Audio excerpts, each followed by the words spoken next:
चक्षुरेण तस्मै श्रीगुरवे नमः। नमो ॐ विष्णुपादाय कृष्णप्रेष्ठाय भूतले श्रीमते भक्तिस्वरूपदामोदर स्वामिनिति नामिने।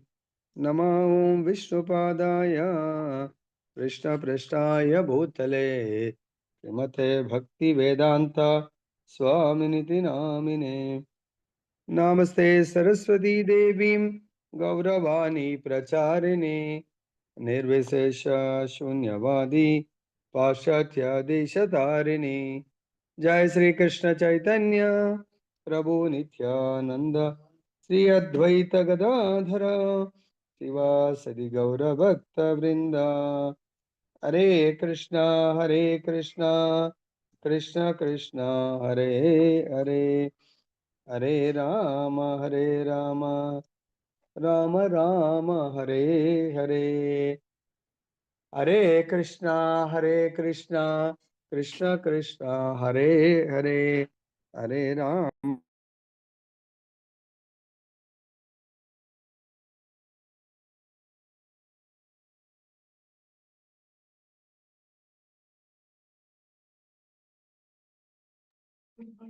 जय श्री राधा रमन लाल की जय। గ్రంథరా శ్రీమద్ భాగవతం కి జై। ఈరోజు మనము చర్చించబోయే అంశము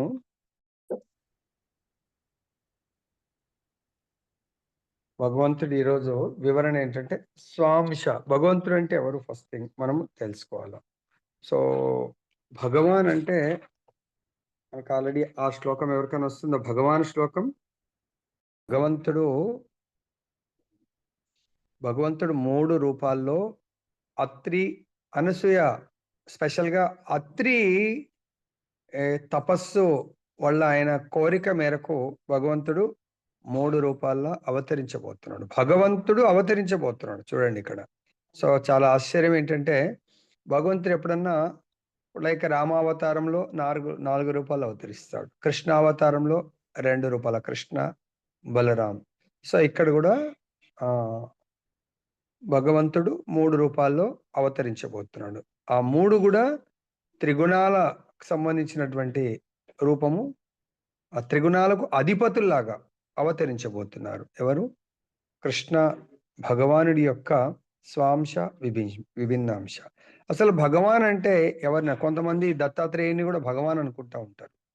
ఓకే, అంటే పూర్ణ భగవంతుడా, భగవంతుడి యొక్క అంశనాన్ని చూద్దాం। ఇక్కడ మనకి ఏంటంటే అసలు ఫస్ట్ థింగ్ భగవంతుడు అంటే ఎవరనేది మనం ఇక్కడ తెలుసుకుందాము। దీనికి మనకు వేదవ్యాసుల వారి తండ్రి అయినటువంటి పరాశరముని దీని యొక్క భగవాన్ అనే నిర్వచనాన్ని ఇవ్వడం జరిగింది। ఐశ్వర్యస్య సమగ్రస్య వీర్యస్య యశస్సః శ్రియః జ్ఞాన వైరాగ్యయోశ్చైవ షన్న భగ ఐతిం రణ। ఇది విష్ణు పురాణం 6.5.47లో ఆల్రెడీ బోధించడం జరిగింది। తర్వాత మనకు భాగవతంలో కూడా 3.24.32లో కూడా ఉంది అనుకుంటున్నాను। భగవాన్ అని ఎవరిని అంటారు అంటే అందుకొచ్చే భగవద్గీతలో భగవాన్ భగవాన్ భగవాన్ అన్నారు అంటే దాని మీనింగ్ ఏంటి? భగవద్గీత బోధిస్తున్న ఆ సుప్రీం పర్సనాలిటీ భగవాన్ అని చెప్పడానికి। లేకుంటే ఆ పదం వాంటెడ్లీ వేదవ్యాసుల వారు భగవాన్ అనే అక్కడ నిర్వచనం ఇవ్వడం జరిగింది। ఎందుకు? కృష్ణుడే భగవాన్। ఎందుకు? దానికంటే ముందు ఆల్రెడీ భాగవతంలో చెప్పారు, తర్వాత విష్ణు పురాణంలో చెప్పడం జరిగింది। భగవద్గీతలో భగవంతుడే నేనే భగవంతుణ్ణి అనేది కూడా తనకు తానే డిక్లేర్ చేస్తున్నాడు కాబట్టి అక్కడ కృష్ణ వాచ అనలేదు, అందుగురించి భగవాన్ వాచ అని చెప్పడం జరిగింది। ఎందుకు? భగవంతుడు డిక్లేర్ చేసినప్పుడు అదే పదాన్ని యూజ్ చేయాలి, వాడాలి। ఎప్పుడు? ఆల్రెడీ 10వ అధ్యాయంలో డిక్లేర్ చేస్తున్నాడు కానీ మొదటి నుంచే భగవాన్ వాచ అని వాడడం జరిగింది అన్నట్టు। సో కాబట్టి ఎవరు భగవంతుడు? ఎవరైతే అందరికంటే ఇంకా సృష్టిలో అంత బలవంతుడు ఎవరు ఉండరు, ఆయన భగవంతుడు। తర్వాత ఈ సృష్టిలో అంత ఐశ్వర్యవంతుడు ఎవరు ఉండరు। ఎలా అంటున్నారు ప్రభుజీ అంటే ఈ సృష్టి అంటేనే భౌతిక జగత్తు, ఆధ్యాత్మిక జగత్తు రెండిటికి, జగత్తులకే యజమాని ఎవరు? ఎవరైతే రెండు జగత్తులను సృష్టించాడో, భగవద్గీతలో మనకు చెప్తే అహం సర్వస్య ప్రభో మత్త సర్వం ప్రవర్తతే ఇతి మత్వా భజంతే మాం బుధా భావా సమన్విత. బుద్ధజనులు నేను ఈ రెండు జగత్తు, దేశాలు కాదు, విశ్వాలు కాదు, బ్రహ్మాండాలు కాదు, మొత్తం రెండు జగత్తులకు నేను సృష్టికర్తను అన్నప్పుడు ఈ జగత్తు తప్ప ఇంకేమైనా ఉందా? లేదు. జగత్తు అంటే మొత్తం చరాచర సృష్టి, ప్రతి అణువణువు జగత్తులోకి వస్తుంది అన్నట్టు. ఆధ్యాత్మిక లోకంలో మొత్తం బ్రహ్మజ్యోతితో కలిపి అనంతమైనటువంటి బ్రహ్మాండ ఏమంటారు వైకుంఠ లోకాలు అన్ని కలిపితే ఆధ్యాత్మిక జగత్తు. దాన్ని కూడా నేనే సృష్టించాను అని ఎవరు చెప్తున్నారు?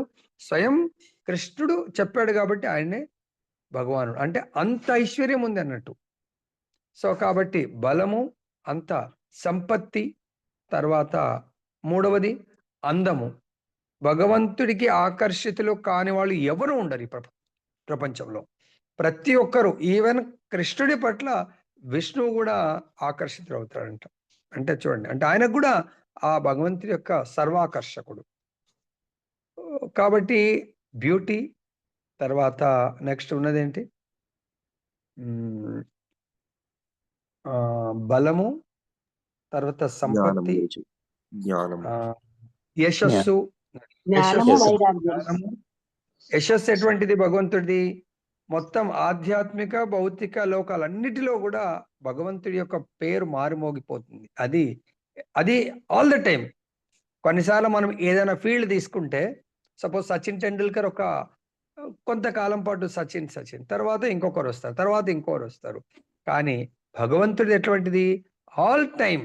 ఇప్పటికీ రాముడు పరిపాలించిన రాజ్యం ఎప్పుడో అయిపోయింది, కానీ ఈ రోజు కూడా రాజ్యం అని పేరు వస్తే రామ అని వస్తుంది, రామరాజ్యం. యశస్సు అటువంటిది భగవంతుడి. జ్ఞానం. సో జ్ఞానం ఉన్నప్పుడు ప్రభుజీ చాలా మంది జ్ఞానం, కపిల భగవాను కూడా.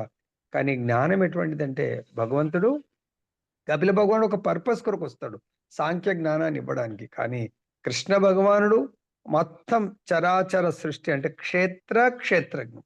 మొత్తం ఈ క్షేత్రం అంటే మనందరి దేహాల గురించి భగవంతుడికి తెలుసు, ప్లస్ మన గురించి తెలుసు.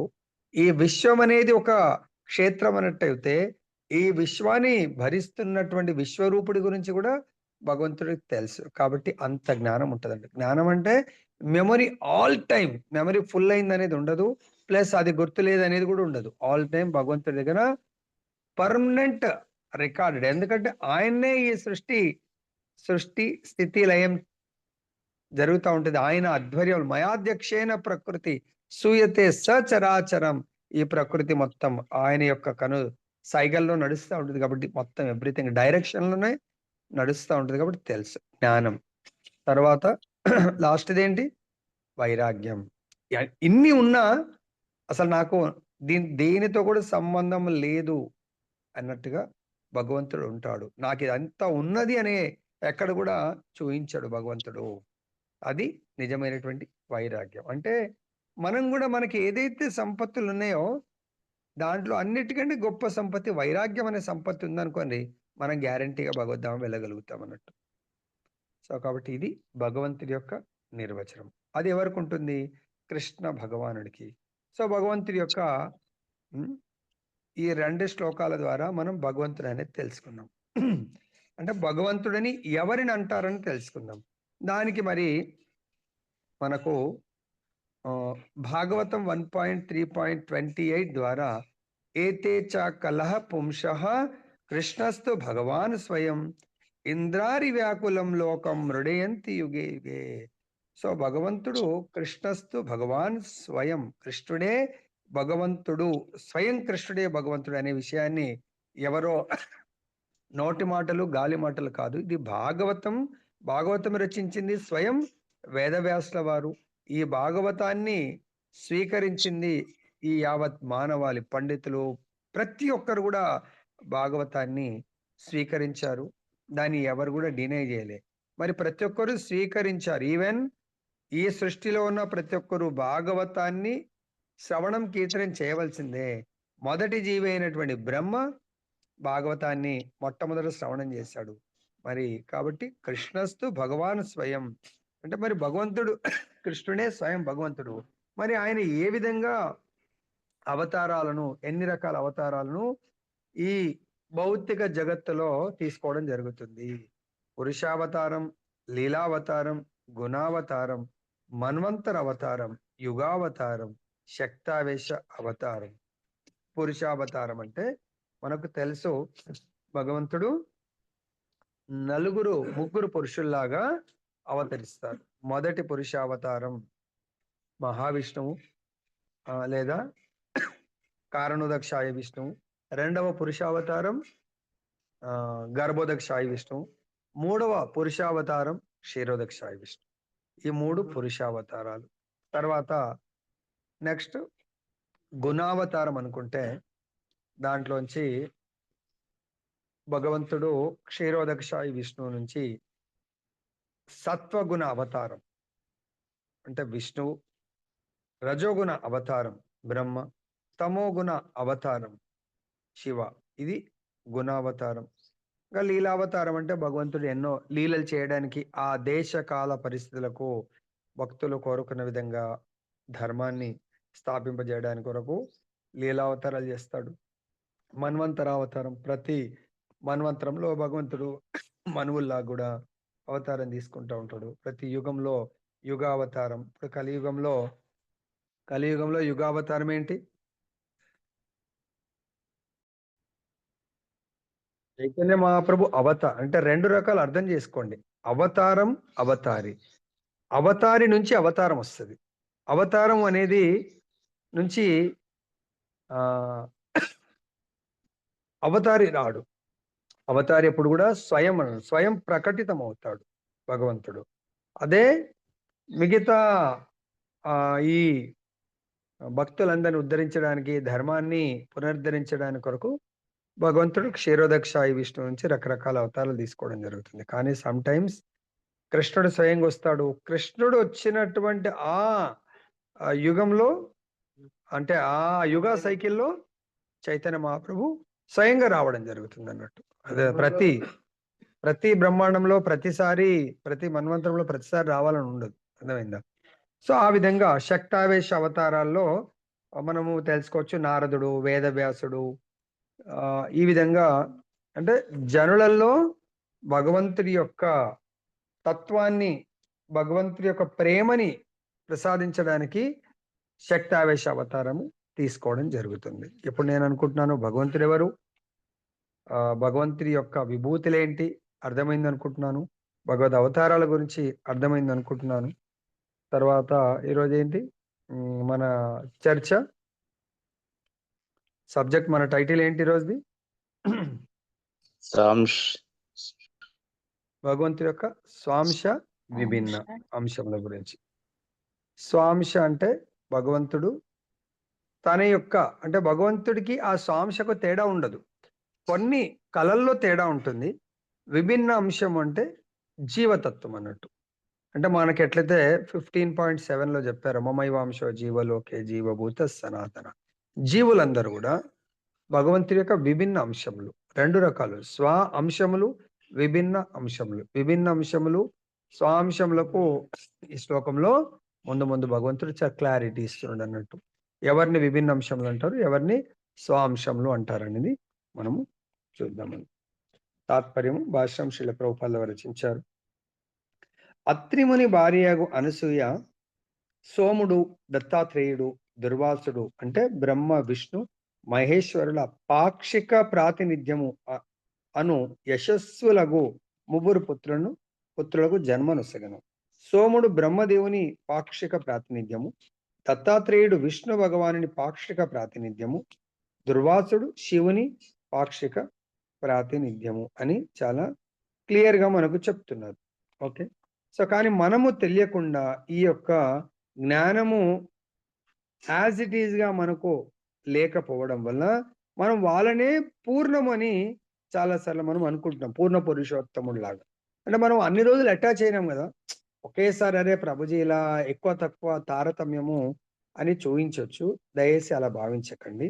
సపోజ్ ఒక సినిమా ఉందండి, సినిమాలో సేమ్ హీరో కొన్నిసార్లు ఒకతనేమో ఇన్స్పెక్టర్ లాగా ఉంటాడు. అదే హీరోనే ఇంకో రోల్ ఇప్పుడైతే వస్తున్నాయో లేదో తెలీదు. డబుల్, ట్రిపుల్ రోల్ లాగా ఉండేది. అదే హీరో దొంగలాగా. అంటే ఇద్దరు సేమ్ తల్లిదండ్రి పిల్లలే కవలలు. అతనేమో విడిపోతాడు. విడిపోయి ఒక దొంగలకు దొరుకుతాడు. ఆయన ఆ దొంగలు పెంచుతారు కాబట్టి దొంగలాగా అయిపోయిండు. ఈయననేమో యాక్చువల్‌గా ఆయన ఒక ఇన్స్పెక్టర్ పిల్లలు ఉంటారు. ఇంకొకతనేమో ఇన్స్పెక్టర్ తయారవుతాడు తండ్రిని. ఆ తప్పిపోయిన అతను దొంగలకు దొరుకుతాడు. దొంగలాగా తయారవుతాడు. అంటే ఆ హీరోని దొంగ నచ్చా? లేకుంటే ఇన్స్పెక్టర్ నచ్చా? హరే కృష్ణ. కోరుకున్నాడు. ఆయనొచ్చాడు. ఈయన గూడా ఎవరిప్పుడు అత్రి. ఆయన గూడా రేపు చర్చిస్తాం డీటెయిల్‌గా. ఆయన ఎటువంటి పర్సనాలిటీని కోరుకున్నాడో ఆ రూపంలో వచ్చాడు ప్రభుజీ. అక్కడ మనం తారతమ్యాలు చూయించొద్దు. అరే ప్రభుజీ మీరు ఎక్కువ తక్కువ మనం కాదు అది కోరుకునేది. పాత్రల్ని పోషిస్తున్నాడు భగవంతుడు. అర్థమైందా? కాబట్టి మనం ఆ మీరనే ఏమన్నారిప్పుడు? మన ఫ్రెండ్ లాగానే చూడాలా. ఆయన సినిమాలో ఏం రోల్ చేస్తున్నాడో మనకు సంబంధం లేదు. అక్కడ మనం అరే చాలా బ్రహ్మాండంగా చేశారండి మీరు. అసలు నేను అంటే చాలా మంచి పర్సన్ ఆయన. కానీ దొంగలాగా యాక్ట్ చేస్తాడు. దాంట్లో మిమ్మల్ని నమ్మలేకపోతున్నామండి మా ఫ్రెండ్ అని. కానీ నిజంగా దాంట్లో అసలు ఆయన అసలు ఎంత భయపడతాడంటే చాలా భయస్థుడు. చాలా మంచి సాఫ్ట్ నేచర్. కానీ అక్కడ క్రూరంగా యాక్ట్ చేస్తున్నాడు ఆయన.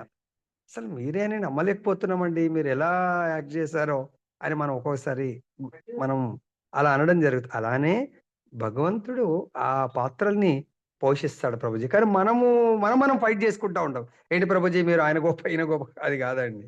సో, భగవంతుడు ఆ విధంగా రావడం జరుగుతుందన్నట్టు. కాబట్టి ఇక్కడ ఆ పాక్షిక రూపాలని భగవంతుడు తీసుకోవడం జరుగుతుంది. దీంట్లోనే స్వాంశ రూపము, తర్వాత విభిన్న అంశ రూపము. విభిన్న అంశం అంటే జీవులు ఎప్పుడు కూడా విభిన్న అంశాల్లాగానే ఉంటారు ప్రభుజీ. స్వాంశ అంటే వాళ్ళెప్పుడు కూడా ఇంటర్చేంజ్ గారన్నట్టు. స్వాంశ అంటే విష్ణు తత్వాలు. విష్ణు తత్వాలు జీవతత్వం గారు. జీవతత్వం విష్ణు తత్వంగా మారలేరు, మారబోరు. ఎప్పుడు అలానే ఉంటారు. ఆ రూపం వస్తుంది. సారూప్య ముక్తి వస్తుంది. కానీ will be as it is జీవతత్వమే. ఇక్కడ ఏమంటారు? భగవంతుడు, దత్తాత్రేయుడు, దుర్వాసుడు ఈ 3 రూపాలు కూడా ఆ భగవంతుడి యొక్క అంశంలో నుంచి తీసుకుంటున్నట్టు. ఏ అంశం నుంచి వచ్చింది? దత్తాత్రేయుడేమో విష్ణు భగవాన్ యొక్క పాక్షిక ప్రాతినిధ్యం. అంటే ఆయన విష్ణు తత్వం, జీవతత్వం కాదు. తర్వాత దుర్వాసుడు శివుడు. శివుడు అటు జీవతత్వం కాదు, విష్ణు తత్వం కాదు, మధ్య తత్వం. కాబట్టి ఆ తత్వం నుంచి ఇక్కడ దయచేసి శివుడి రూపం కూడా భగవంతుడిదే.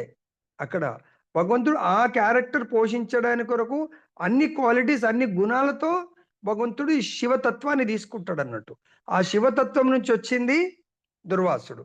ఇక్కడ మనం భగవంతుడు అందుకొచ్చే భగవంతుడు ఏమంటున్నాడు? మీకు ఆ తత్వాలు వద్దు, డైరెక్ట్ నా దగ్గర రండి, నన్ను కొలవండి సరిపోతుంది కదా. మీరు వై యు ఆర్ అక్కడ మీరు ఎందుకు స్టిక్ ఆన్ అయ్యి ఉంటున్నారు? ఓకే ఉండండి, నాకు అభ్యంతరం లేదు. అక్కడ కన్ఫ్యూజ్ కాకండి. ఉంటే కూడా ఆ శివతత్వానికి మూలము శివుడు ఏం చెప్తున్నాడు అది వినండి. సో ఇంకా మధ్యవర్తులు ఎవరో చెప్పింది కష్టం. ఆ శివుడు కూడా ఏం చేస్తున్నాడు? నా నామం చేస్తాడు. శివుడు ఏం చేస్తున్నాడు? భగవంతుడు రామకథ వింటాడు, భగవంతుడు భాగవతం వింటాడు. భగవద్గీత శివ పార్వతులు ఆదిశక్తి శివ పార్వతులు ఏం చేస్తున్నారు? నిత్యం భాగవత శ్రవణం చేస్తారు. నిత్యం మీరు కూడా అదే చేయండి సరిపోతుంది. ఎక్కువ కూడా మీరు ఆలోచించకండి. మీరు ఎవరిని కొలుస్తున్నారో వాళ్ళు ఏం చేస్తారో అది చేయండి. లైక్ మనం కూడా ఆఫీస్కి వెళ్తాం.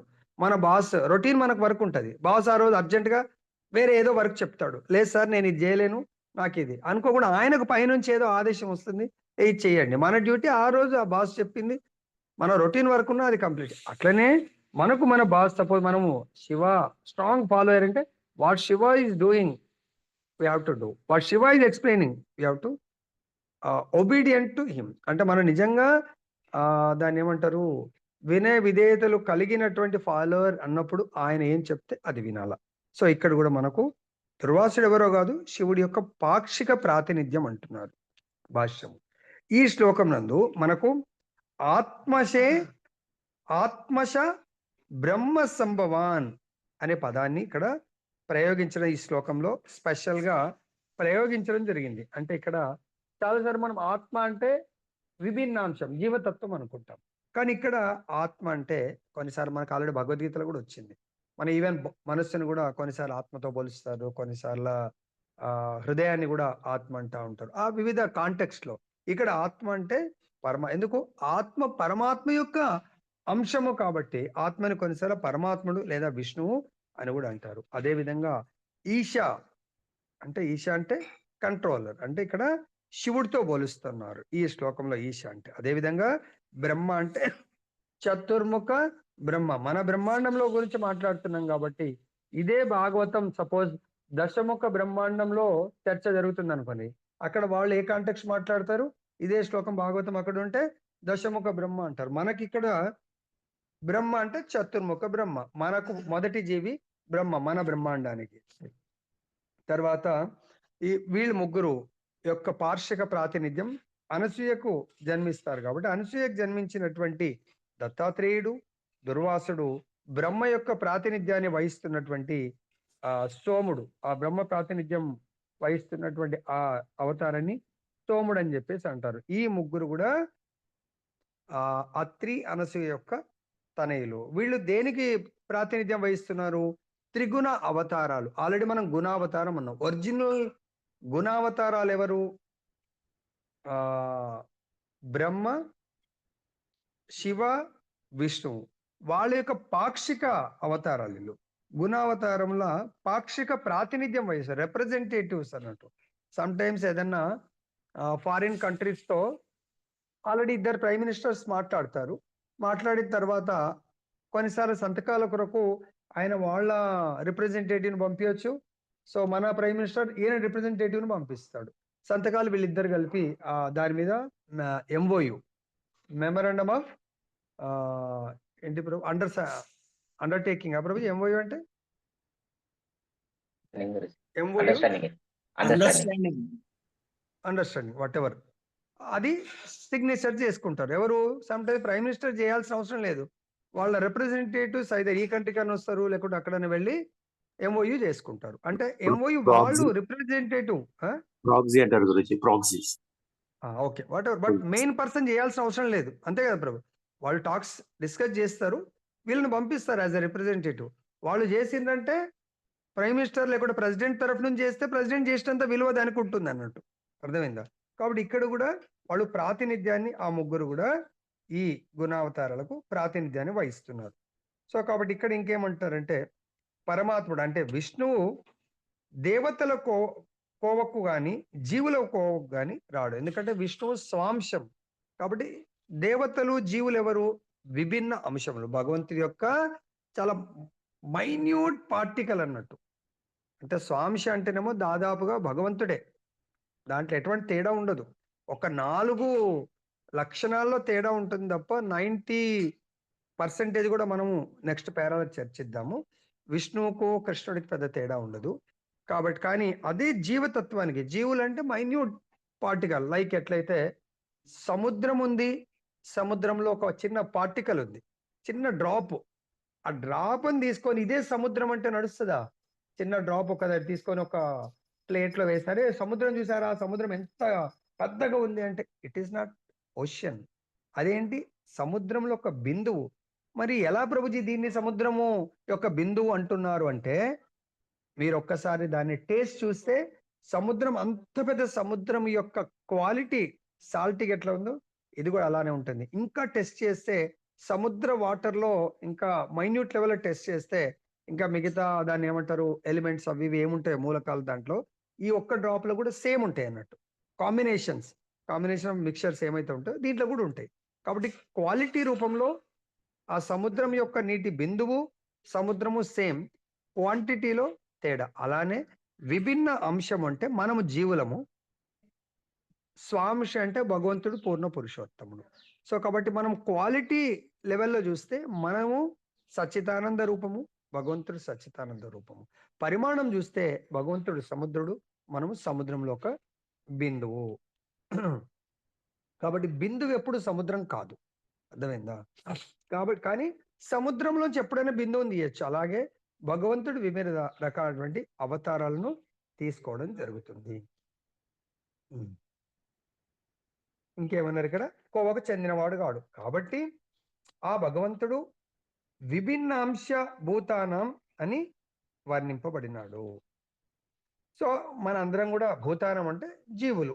సో జీవులందరూ కూడా భగవంతుడి యొక్క విభిన్న అంశములతో వర్ణిస్తా ఉన్నారు. ఎవరో కాదు, మన గాలికి ఏం మనకు సంబంధం లేకుండా ఉండదు. మనకు నిత్యము నిరంతరము భగవత్ సంబంధికులమే. సో కాబట్టి మనం విభిన్న అంశంలాగా ఉంటాం, పూర్ణంగా ఉండము. తర్వాత ఇంకా ఈ బ్రహ్మరుద్రాదులతో సహా మరి భగవంతుడికి మనకు ఎలా మనము ఈ అంశీభూతమైనటువంటి మనము ప్రాతినిధ్యాన్ని లేదంటే జన్మని ఎలా తీసుకుంటాము, అవతారాన్ని ఎలా తీసుకుంటాము అంటే బ్రహ్మ ఈవెన్ రుద్రాదులతో సహా సమస్త జీవరాశికి ఆ పరమాత్ముడే బీజ ప్రదాత, అహం బీజ ప్రదాత అని భగవద్గీతలో మనకు ఆల్రెడీ 2-3 దగ్గరలో మనకు చెప్పడం జరిగింది. ఎవరికైనా ఒకవేళ ప్రతి ఒక్కరూ పిల్లల్ని కంటారు, కానీ ఆ పిల్లల్ని కనేంత వాళ్ళు పుణ్యకర్మ చేసి ఉండాల. ఆ చేసినప్పుడే భగవంతుడు వాళ్ళకు ఆ బీజాన్ని ఇవ్వగలుగుతాడు. బీజ ప్రదాత అంటే ఆత్మ మన ద్వారా శరీరాన్ని తీసుకోగలుగుతుంది. సో కానీ అదే మీరు దీనికి ఎలా ప్రభుజీ అంటే ధృతరాష్ట్రుడు 100 మంది కుమారులను పొందడానికి కొరకు ఎన్ని జన్మలు పుణ్యకర్మ చేయాల్సి వస్తుంది, తపస్సు చేయాల్సి వస్తుంది? 50 జన్మలు. 50 జన్మలు, ఒక్కొక్క జన్మకు 2. అర్థమైందా? 50 జన్మల పుణ్య ఫలితము దుష్ట దుర్మార్గ సంతానము. నాకు సంతానం కావాలి. రేపటిది కూడా చూడండి. అత్రిముని ఏం కోరుకున్నాడు, కర్దవముని ఎలా కోరుకున్నాడు, అత్రిముని ఏం మిస్టేక్ చేశాడు అనేది. అంటే ఆయన ఎటువంటి అంటే మిస్టేక్ అంటే ఆయన చేయడం కాదు, ఆ లీల ఉంటది అన్నట్టు. సో చూడండి, సంతానమే కావాలా, మరి అటువంటి 100 మంది దుష్ట దుర్మార్గ సంతానం ఎందుకు? 5గురు సత్సంతానము, భార్యాభర్తలు సర్వ సంపత్తులు సత్సంతానాన్ని పొందాలి అని ఎవరైతే కోరుకొని ఇప్పుడు బ్యాచిలర్స్ మగపిల్లలు ఆడపిల్లలు ఉన్నారో ఈ కథామృతం వింటే వాళ్లకు ఈ జీవించి ఉండగానే నరకము, పిల్లల ద్వారా నరకం అనుభవించాలా, పిల్లల ద్వారా వైకుంఠ వాతావరణం అనుభవించాలని తెలుస్తుంది. సో గాంధారి ధృతరాష్ట్రుడు ఎటువంటి జీవితాన్ని గడిపారు సంతానంతో, అదే కుంతిమారాణి భర్త లేకున్నా కూడా ఎటువంటి జీవితాన్ని గడిపింది. అంతిమంగా ఎటువంటి ఆ తన యొక్క జీవిత ఎండ్ ఏ విధంగా ఆమె ఎండ్ చేసింది కుంతిమారాణి. డైరెక్ట్ భగవంతుడి యొక్క స్మరణతో తన జీవితాన్ని చాలించింది. వాళ్ళు జీవితమంతా భోగాలని, ఆ భోగం కూడా అనుభవించాలి, ఎప్పుడు టెన్షన్ లో ఉండేవాళ్ళు. ఎవరు? ధృతరాష్ట్రుడు, గాంధారి. అందుకే వాడు చెప్తే వినట్లేదు, తెలుసు ఇది దుర్మార్గం, కానీ పుత్ర వ్యామోహంతో వాడి మాట కాదనలేకపోయిండు, వాడిని దండించలేకపోయిండు. ఎవరిని? దుర్యోధనుణ్ణి. కాబట్టి ఆదిలోనే వాడు మన సంతానం కాదు, భగవంతుడు మనకి ఇచ్చాడు కొంచెం చూసుకోని. మనం ఎప్పుడైతే అటువంటి సంతానాన్ని సరిగైన కేర్ టేక్ చేయకపోతే, మనం టేక్ కేర్ తీసుకోకపోతే వాడే మనకు శత్రువై మన జీవితాన్ని నరకప్రాయంగా మారుస్తాడు. పుత్ర వ్యామోహం పుత్రిక వ్యామోహంలో వెళ్ళకండి, ఇప్పటికైనా గుర్తుపెట్టుకోండి మీరు.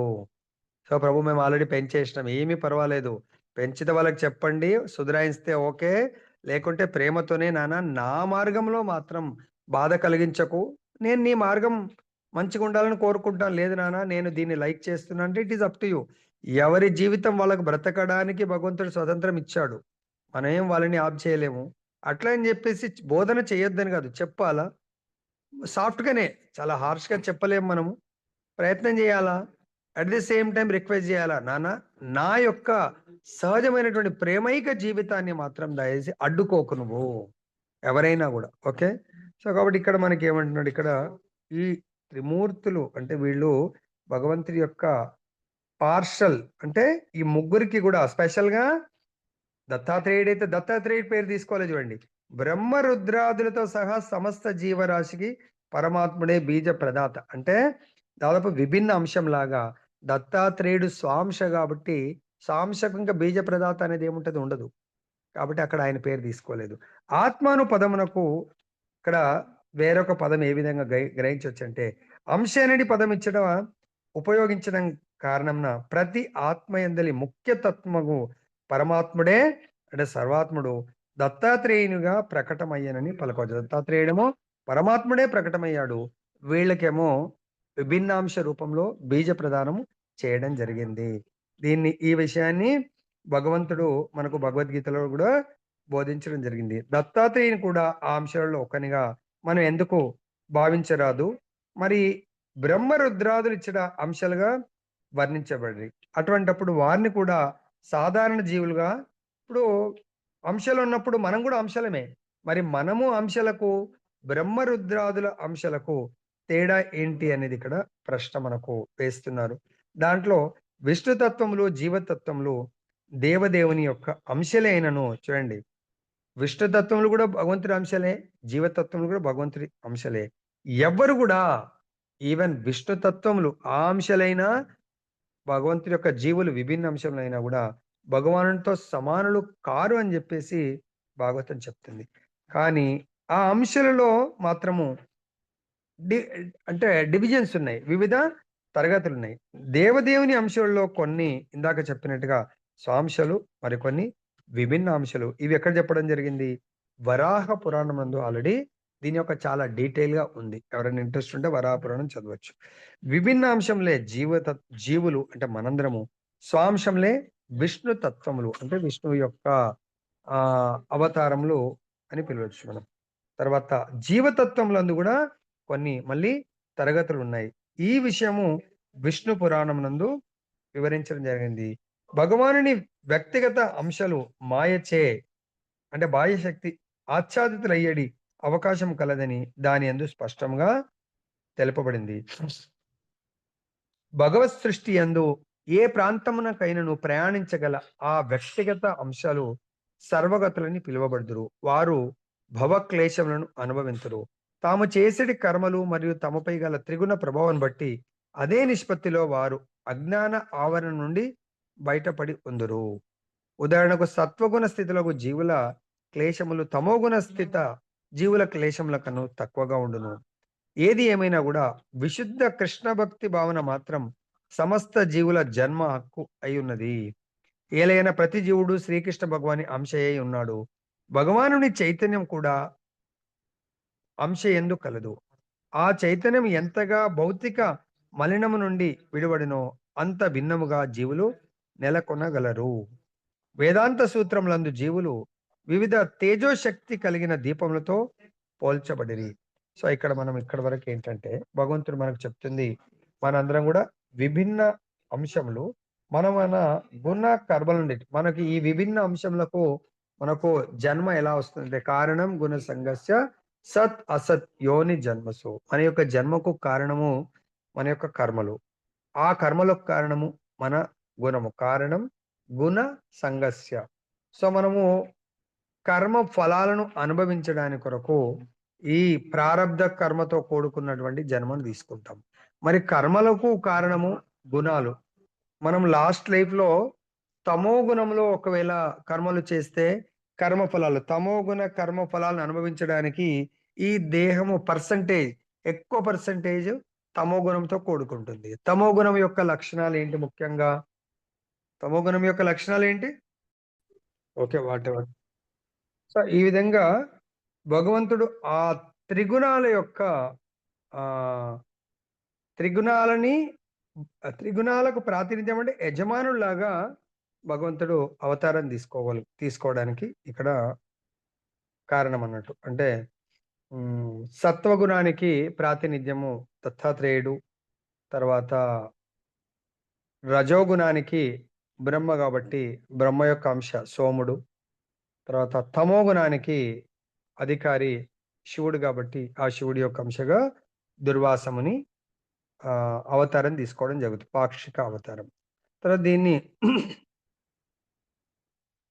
సో ఇక్కడ ఇంకేమంటున్నాడు? తమపై గల ఏంటి తాము చేసే కర్మలు మరియు తమపై గల త్రిగుణ ప్రభావం బట్టి అదే నిష్పత్తిలో వారు అజ్ఞాన ఆవరణ నుండి బయటపడి ఉందరు. ఉదాహరణకు సత్వగుణ స్థితులు అంటే సత్వగుణంలో ఉన్న వాళ్ళ పైన క్లేశములు అంటే బాధలు కొంచెం తక్కువ ఉంటుంది కంపేర్ టు తమో గుణంలో ఉన్నవాళ్ళు. తమో గుణంలో ఉన్న వాళ్ళ కర్మ ఫలాలు చాలా ఘోరంగా ఉంటాయి. కానీ ఇక్కడ భగవంతుడు ఈ 3 గుణాలు ఏ గుణంలో ఉన్నా పర్వాలేదు, కానీ ప్రతి ఒక్కరికి కూడా జన్మ హక్కు. మనకు కూడా మన కంట్రీలో కొన్ని దాన్ని ఏమంటారు రైట్స్ ఉంటాయి అన్నట్టు.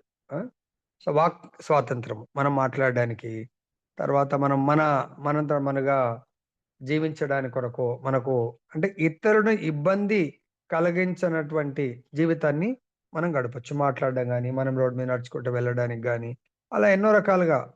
సో, మనకు హక్కుంటది. అలాగే కానీ ప్రతి ఒక్కరికి ఇక్కడ కామన్ జన్మ హక్కు అంటే ఏంటంటే, భగవంతుడిని సేవించడం. విశుద్ధ కృష్ణ భక్తి భావన అనేది మాత్రం ప్రతి జీవి యొక్క జన్మ హక్కు. ఇది యూనివర్సల్ జన్మ హక్కు అన్నట్టు. సో, కాబట్టి ఎందుకు ప్రతి జీవి గూడా ఎందుకు అట్లా జన్మ హక్కు ప్రతి ఒక్కరికి పుట్టుకతో శాంక్షన్ చేయడం జరిగిందంటే, ప్రతి ఒక్కరు గూడా పుట్టుకతోనే ఎట్లయితే తల్లి గర్భంలోంచి పుట్టినప్పుడు ప్రతి జీవి గూడా పైప్ కనెక్టివిటీతో పుడతాడన్నట్టు. తర్వాత ఆ పైప్ కనెక్టివిటీ ఒక్కసారి గర్భంలోంచి వచ్చిన తర్వాత ఇంకా ఉండకూడదు గాబట్టి అది కట్ చేస్తారు. అది కట్ చేయంగానే మనం ఇంకా వేరుపడిపోతాం తల్లి నుంచి. కానీ ఇక్కడ మనం భగవంతుని నుంచి మాత్రం వేరు పడలేము, పడబోము, పడము గూడా. ఎప్పటికీ భగవంతుడితో సంబంధం ఉంటాయి. ఇదేమో దేహము యొక్క కనెక్షన్ కట్ చేశాము. కానీ మన యొక్క కనెక్టివిటీ ఆత్మతో సంబంధం గాబట్టి, ఎట్లయితే ఇప్పుడు మీకు నాకు ఈ వైర్‌లెస్ సంబంధం. కనెక్టివిటీ ఎప్పుడు కట్ అవుతుంది? నా నెట్ సిగ్నల్ అన్నా పోతే కట్ అవుతుంది. మీ నెట్ సిగ్నల్ అన్నా పోతే కట్ అవుతుంది. కానీ అన్‌లెస్ అంటిల్ నా దగ్గర సిగ్నల్ ఉంది. మీ దగ్గర సిగ్నల్ ఉంది. అంటే మన కనెక్టివిటీ కట్ కాదు. అదే విధంగా మనకు భగవంతుడి మధ్య కనెక్టివిటీ ఎప్పుడు కట్ కాదంటే, మనము నిత్యము, నిరంతరము భగవంతుడు చెప్పిన విధి విధానాలనన్నీ పాటించినప్పుడు కట్ కాదు. అలా మొట్టమొదటి విధి విధానం ఏంటంటే, భగవంతుడి యొక్క హరే కృష్ణ, కృష్ణ కృష్ణ హరే హరే, హరే రామ, రామ రామ హరే హరే. ఎవరైతే భగవంతుడి యొక్క నామ జపం చేస్తారో, డైరెక్ట్ భగవంతుడితో కనెక్టివిటీ సంబంధం ఏర్పడుతుంది వాళ్ళకు. అదే విధంగా భగవత్ ప్రసాదము ఎవరైతే తీసుకుంటారో, భగవంతుడితో సంబంధము అలానే సుస్థిరపడుతుంది. భగవంతుడి యొక్క ప్రతి ఇంద్రియాన్ని భగవంతుడితో కనెక్ట్ చేయాల. సపోజ్ ఏ ఇంద్రియం అయితే కనెక్ట్ చేయట్లేదో అది ఆరోగ్యం బాలేదన్నట్టు. మనం ఎవరితోనైనా సంబంధం ఇప్పుడు మన అమ్మాయిని పెళ్లి చేసిస్తాం. ఆ అమ్మాయికి మాట రాదనుకో, ఈమె నాకు మాటనే మాట్లాడదు. ఇక ఆమె నోటి ద్వారా నాతో సంబంధం ఉండదు. చెవులు వినబడాయనుకోండి, నేనేం మాట్లాడినా ఆమెకి వినబడదు కాబట్టి, ఈ చెవులతో నాకు ఆమెకు సంబంధం ఉండదు. కళ్ళు కనబడాయనుకోని, నా రూపమే చూడదు. ఆమె నా కళ్ళతో హ్మ్, ఆమె కళ్ళతో నాకు సంబంధం ఉండదు. నా కళ్ళతో ఆమెకుంది. కానీ ఆమె కళ్ళతో నాకు సంబంధం ఉండదు. కొన్నిసార్లు నా మాట మీకు వినబడుతది. మీ మాట నాకు వినబడదు. అంటే నా ట్రాన్స్‌మిషన్ నా వాయిస్ మీ వరకొస్తుంది. ఆ సంబంధం బావుంది. మీ యొక్క వాయిస్ నాకు రావట్లేదంటే ఆ సంబంధం బాలేదు. మా బిఎస్ఎన్ఎల్ అంటే కమ్యూనికేషన్ లాంగ్వేజ్‌లో ఏమంటారు ప్రభు? ట్రాన్స్ రిసీవ్. అర్థమైందా? నా ట్రాన్స్ బాగుంది. మీ ట్రాన్స్ బాగానే ఉంది గానీ నాకు రిసీవ్ బాలేదు. కాబట్టి ఇక్కడ వైస్ వర్సా. భగవంతుడు మన నుంచి వినాలనుకుంటాడు.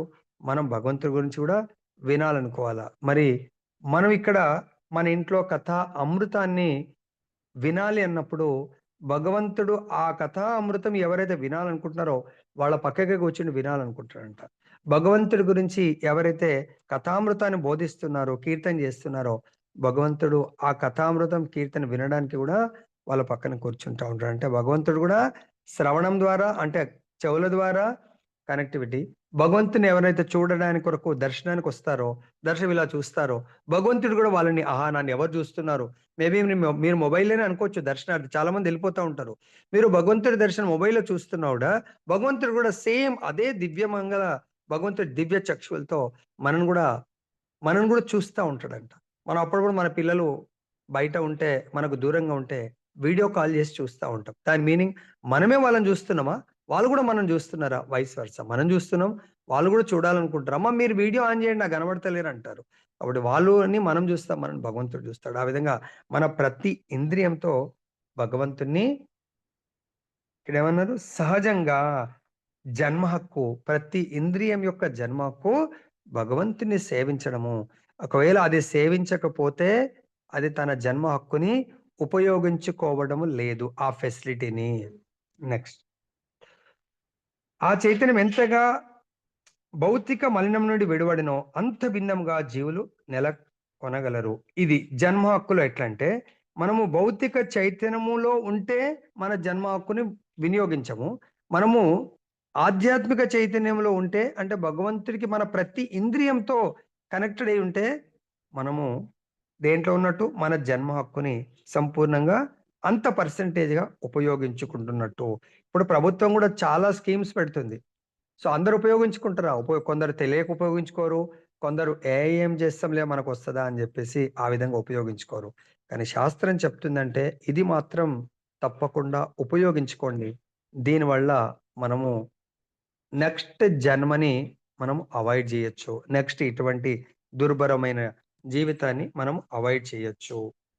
నెక్స్ట్ దానికి ఎగ్జాంపుల్ జెప్తున్నారు. ఈ అవతారాల గురించి. కొన్ని ఎలక్ట్రానిక్ బల్బులు ఇప్పుడు మన ఇంట్లో పవర్ ఉందండి. మన ఇంట్లో మన కనెక్టివిటీ కొన్ని 0 బల్బ్ పెడతాం. 5 వాట్స్ పెట్టొచ్చు. తర్వాత 100 వాట్స్ పెట్టొచ్చు. ఇక్కడ ఎగ్జాంపుల్ జెప్తున్నాను. వివిధ తేజోశక్తి కలిగిన దీపములతో పోలుస్తున్నారు. అవేంటంటే కొన్ని 1000 వాట్ల పవర్ అయితే వస్తుంది. 1000 వాట్ల శక్తి ఉండొచ్చు. కొన్ని 500 శక్తి ఉండొచ్చు. కొన్ని 50 శక్తి కూడా ఉండొచ్చు. కానీ ఆ బల్బులన్నీ గూడా కాంతిని మనకు ప్రసాదిస్తున్నాయి. కాంతి ప్రతి బల్బునందుంది. కానీ ప్రతి బల్బులో కాంతి ఉంది. కానీ ఆ కాంతి యొక్క ఔట్‌పుట్ మనకు బయటకు వెలుతురేతుందో దాంట్లో భేదం ఉంది. కాబట్టి అదే విధంగా బ్రహ్మమునందు భగవంతుడే పవర్ అంటే భగవంతుడు. ఆ పవర్ ఔట్‌పుట్ ఏదైతే ఉందో బ్రహ్మమునందు వర్గీకరణం కలవు. విష్ణు తత్వములో దీపముల వంటి వారైనచో శివుడును దీపం వంటి వాడే. ఇక 100కి 100 పాళ్ళు కాంతి శక్తి శ్రీకృష్ణుడు. అంటే ఆ మొత్తం ఈ అన్ని వెలుతురులకు కలిపి వెలుతురు ఎవరైతే ఉన్నారో ఆ వెలుతురుని ప్రసాదించేవాడు శ్రీకృష్ణుడు. ఆ కాంతితో పోల్చినట్టయితే విష్ణు తత్వములు ఎంత పర్సెంటు 94% కలిగి ఉండవా? శివతత్వము 84% ఇవన్నీ రాసుకోండి ఎక్కడైనా. బ్రహ్మదేవుడు 78% అంటే విష్ణువు 94, శివుడు 84, తర్వాత బ్రహ్మ 78% కలిగి ఉన్నారు. జీవులు సైతం బ్రహ్మ వంటి వారే అయినను బద్ధ స్థితిలో వారి శక్తి ఇంకనూ కొద్ది అయింది. కాబట్టి బ్రహ్మమునందు అనేక తరగతులున్నాయి. ఈ విషయంలో ఎవ్వరు కాదనలేరు కాబట్టి ఆత్మే షత్ బ్రహ్మ సంభవాన్ అను పదము దత్తాత్రేయుడు నేరుగా విష్ణు అంశయే. అక్కడ శ్లోకంలో మనకు దత్తాత్రేయుడిని ఉద్దేశించి చెప్పినప్పుడు దత్తాత్రేయుడు స్వయంగా విష్ణు అంశ అంటున్నాడు. ఈవెన్ స్వయం విష్ణు కాదు. విష్ణు యొక్క అంశ. దుర్వాసుడు శివుని అంశ కాగా సోముడు బ్రహ్మదేవుని అంశ అని మనకు ఇప్పుడు ఇక్కడ చెప్తున్నారు. పర్సెంటేజ్‌ని మనం గుణాల్లోకి కన్వర్ట్ చేస్తే ఎవరైనా చెప్పగలుగుతారా ఎన్ని గుణాలనేది? रमन लाल की जय। जगन्नाथ बलदेव सुभद्रा माई की जय। गौर निताई भगवान की जय। जगत गुरु श्रील प्रभुपाद की जय। श्री श्रीपाद गुरु महाराज की जय।